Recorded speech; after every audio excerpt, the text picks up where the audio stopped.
If you stood in the middle of ancient Central Asia 2,000 years ago, between deserts stretching forever, mountains touching the sky, and horizons with no end, you would see nothing. No paved highway, no carved signs, no road at all. And yet this empty space became the most important intersection in human history, a place that built empires, collapsed kingdoms, moved religions, spread ideas, inventions, diseases, art, wealth, and dreams. A place so powerful that its influence still shapes how you live today.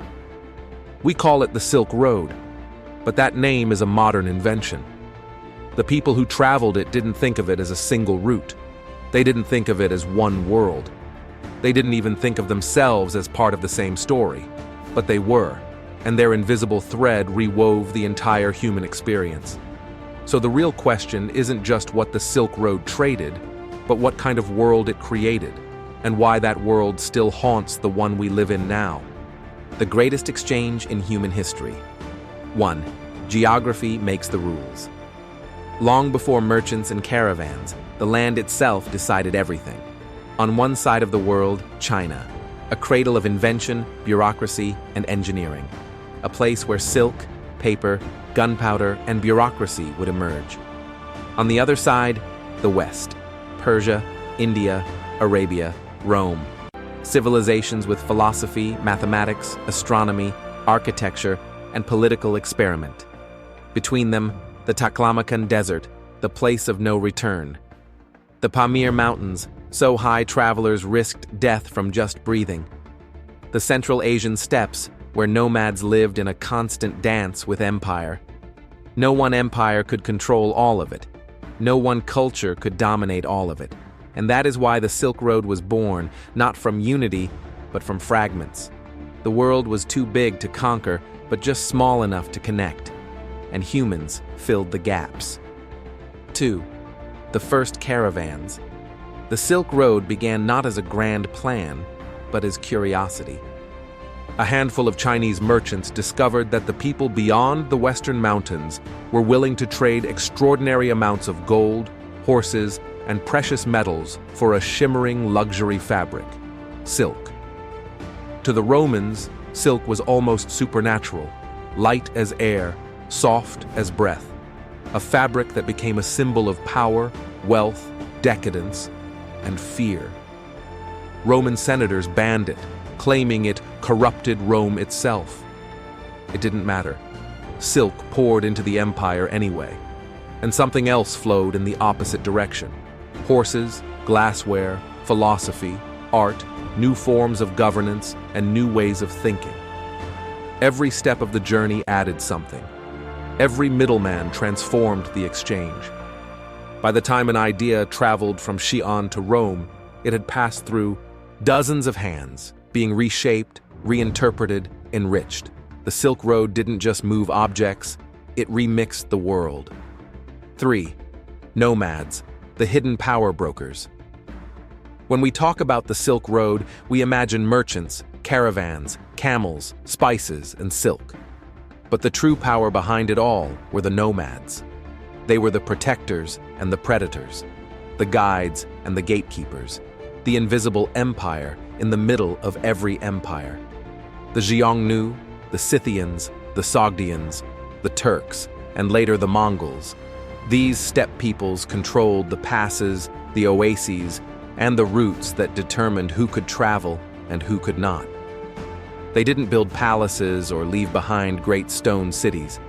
Their cities were the wind and the grass, but they shaped the flow of civilization. Without them, the Silk Road would have been impossible. With them, it became unstoppable.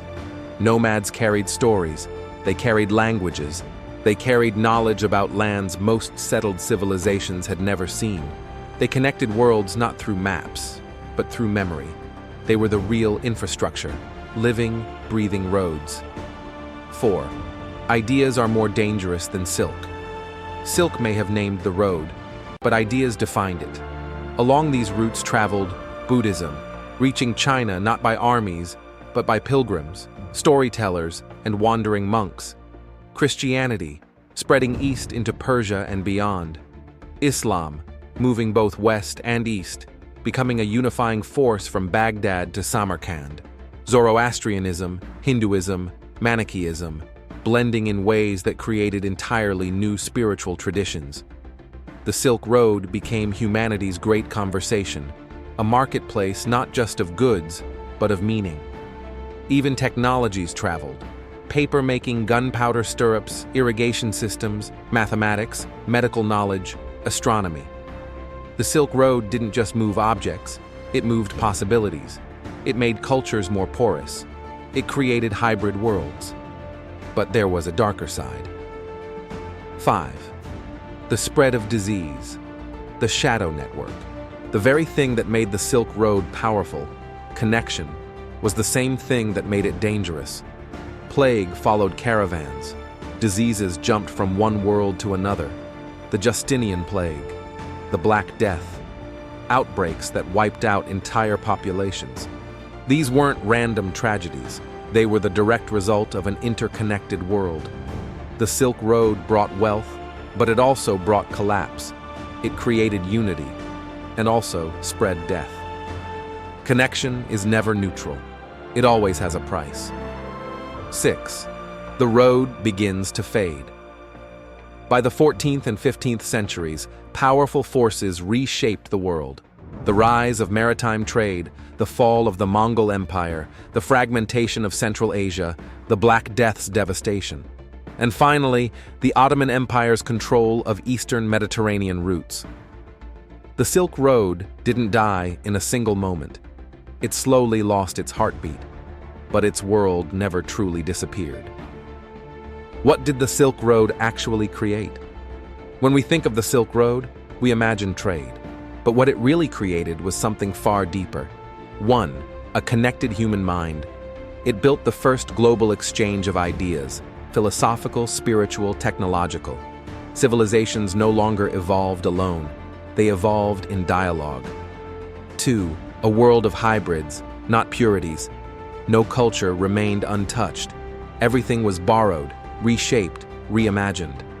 The Silk Road proved that identity is fluid, not fixed. 3.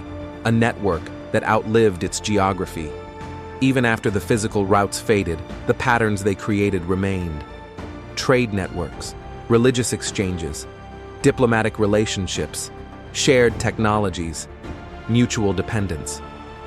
4. The first version of globalization, long before the internet, before telegraphs, before printing, before ships crossed oceans, the Silk Road made the world interdependent. Not fully global, but no longer isolated. Why its legacy still shapes us today. Stand back for a moment. Think about your phone, your clothing, your favorite food, your language, your beliefs, your inventions, your knowledge. Every part of your life is a result of ancient exchanges, sometimes thousands of years old, sparked by people who never knew you would exist. This is the Silk Road's real legacy. It created the idea that humans are connected. The world you live in, globalized, hybrid, interdependent, is the descendant of this ancient network. But there's a deeper truth, one that still shapes our politics, our fears, our divisions, because the Silk Road created connection, but it also created vulnerability. It showed that what unites us can also break us, that ideas can liberate and destabilize, that trade can enrich and destroy. That connection is powerful, but fragile. And today, as nations grapple with globalization, identity, borders, pandemics, and cultural blending, the Silk Road's old questions return. How connected should we be? What should we share? What should we protect? How far should ideas travel? And what kind of world are we creating now? One that opens or one that closes? We like to think our debates are modern. They're not. They're ancient. The Silk Road asked these questions first. And maybe the reason its legacy still haunts us is simple. We are still walking it. We are still trading. We are still connecting. We are still shaping each other. The Silk Road never ended. It simply changed form. Today, the road is digital.